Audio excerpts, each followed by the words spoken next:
You're listening to the Friday Sports Show here on Flow FM, and it's time to investigate how the Pinaroo Football and Netball Club went across their footy and netball seasons in 2022. And joining me now is the President, Wade Nickolls. Wade, good to have you on. Tell us how the netball A grade got on in 2022. They did a good job. They obviously the A's just missed out, but the B grade they won, and not sure what it's called, but the under 16 girls they had a win as well, which was really good for the club. So, yeah, had a bit of success and everyone had a good year. Competitive league in 2022, so it was really cutthroat stuff. So, in the end, to finish third in what looks like it may well be the last Mallee netball league, obviously plenty to be proud about for the A grade, but as you say there, a pretty good effort across all the grades. Yeah, definitely. Yep. No, the girls have been good. Obviously, netball changes a lot, doesn't it, with girls coming in and out of districts and babies and everything, but they put in a good effort for what looked like the last game for Pinaroo. Finishing 2 points off of Peak in the end, who finished second. We'll switch our attention to the football and everyone being really up and about after that grand final. 68-29 was the final score over Border Downs Tintinara.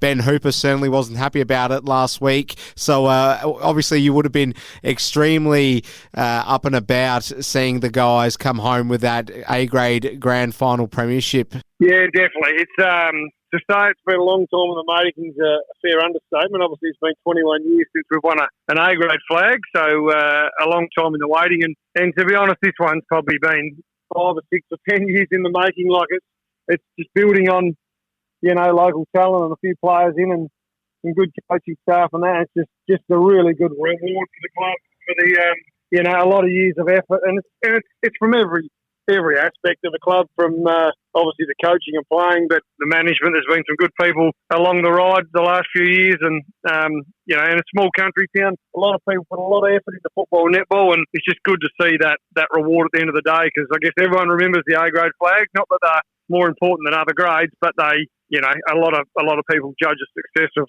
how a season's gone from the A grade. Yeah, no doubt. And we'll talk about those other grades in a second, but just focusing in on the A grade side of things. Obviously not the biggest league, we know that, but still Pinaroo coming home with a significant lead on the second place side, and that was Border Downs Tintinara. So to lose only one game, you must have gone into the finals thinking that we're definitely the ones that everyone's coming for here. So there's that added pressure, great effort in the end to see the guys get over the line. Yeah, it was, and I guess we've been in the same position the last few years, 4 or 5 years really. We've probably been the front runners during the year, and then comes to finals, and Border Downs have sort of had our measure with their experience. But I guess we were confident going into the finals with the team we had and the attitude they had, but we were definitely not confident we had in the bag. So it was always going to be a tough final series, and then it was that. Obviously, the grand final itself wasn't quite as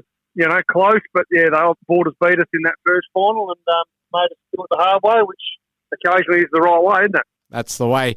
Let's just take a look at the other grades, Wade. So fill us in on the other grades from the Pinaroo Footy Club. Yeah, so the senior Colts, 16 and under, under 16s, they came second. They lost the grand final to Marvel, which is a really good team of young kids, and they were very proud of their performance. They stuck at it all year, and they had a lot of injuries which hurt them, and they brought, I think it was 8 or 9 under 13s coming up playing as well, which did their bit for the team, and overall had a really competitive year. They were underdogs, but really good to see them shine at the end, and they coming second was still a good effort in that grade.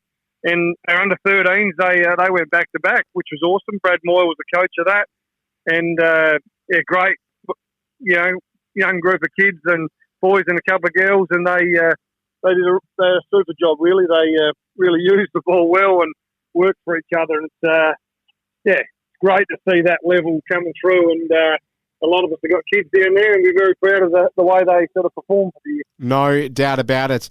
So let's just take a look at how 2023 looks for Pinaroo. Obviously, you're going to have possibly some clubs coming for your best players. But before we take a look at how things look generally with obviously the news coming out recently about the Mallee Football League dissolving, I just want to ask you about the general health of your club. Yeah, well, probably the most disappointing thing, and I've said it before, is that we've actually got our club to such a good spot with just performance on the field, but also off the field.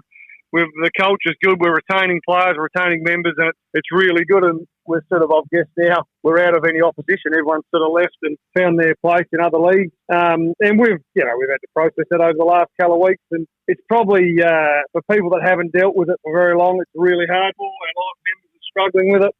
A lot of people that just enjoy coming to Pinaroo to watch football and follow us are probably the ones having a harder time with it now.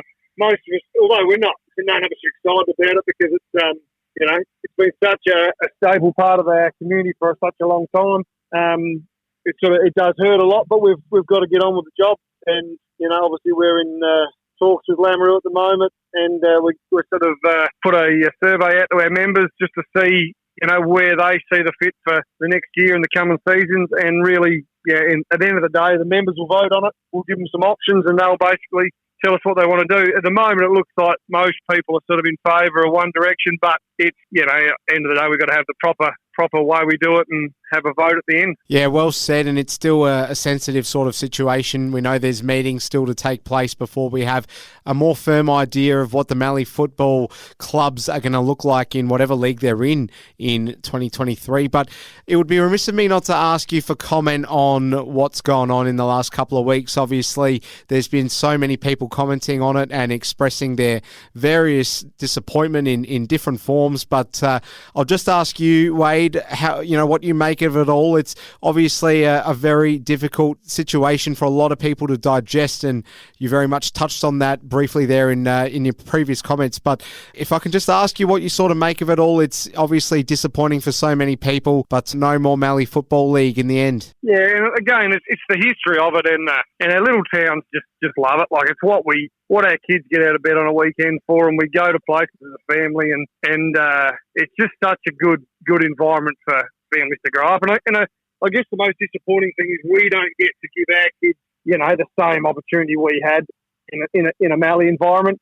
And going somewhere else, that we'll still get that. It won't be the same, and we'll make good of whatever we do. But it is a pity to lose, it from our town. It's going to hurt us. Like, it could hurt schools, it could hurt shops, whatever.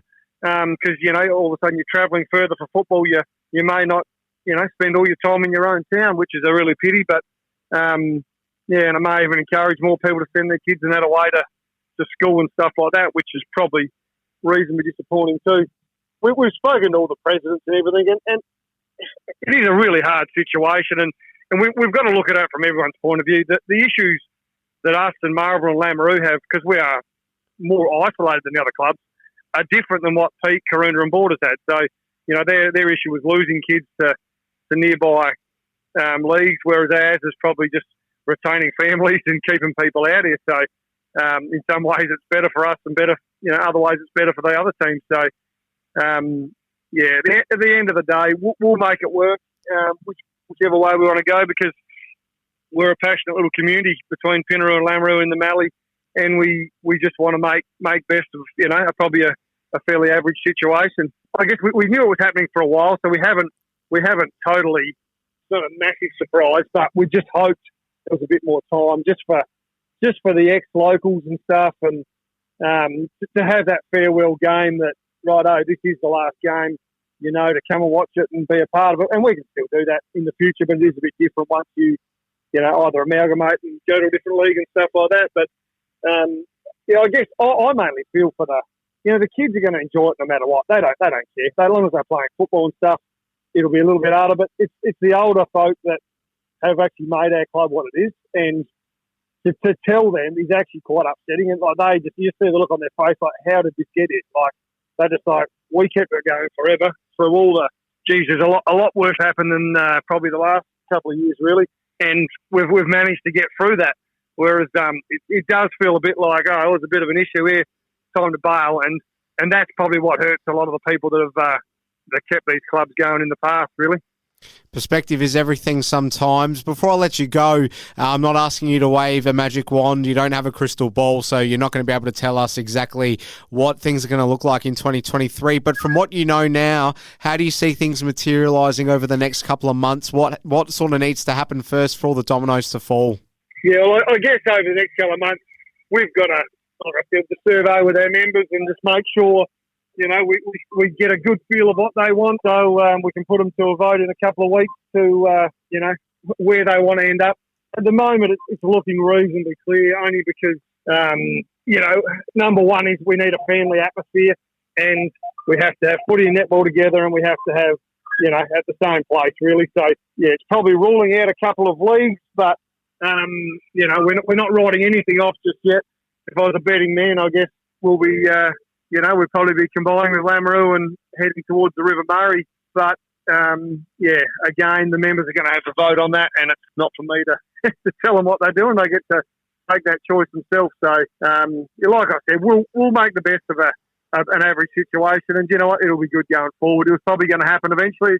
It's just crept up on everyone a bit quick, and having to deal with things as quickly as that sometimes bring a bit of heartbreak, don't they? But no, we'll look strongly into the future, and hopefully we can have some success and keep our families and sporting groups together, and just still wanting to be part of the Mallee. That's Wade Nickolls, the president of the Pinaroo Football and Netball Club, providing some commentary on the developing situation with Mallee football and netball. Of course, the Mallee leagues dissolving, and it's not the last. We'll hear from some experts here on the Flow Friday Sports Show as to how they see things going in the Mallee with sport there.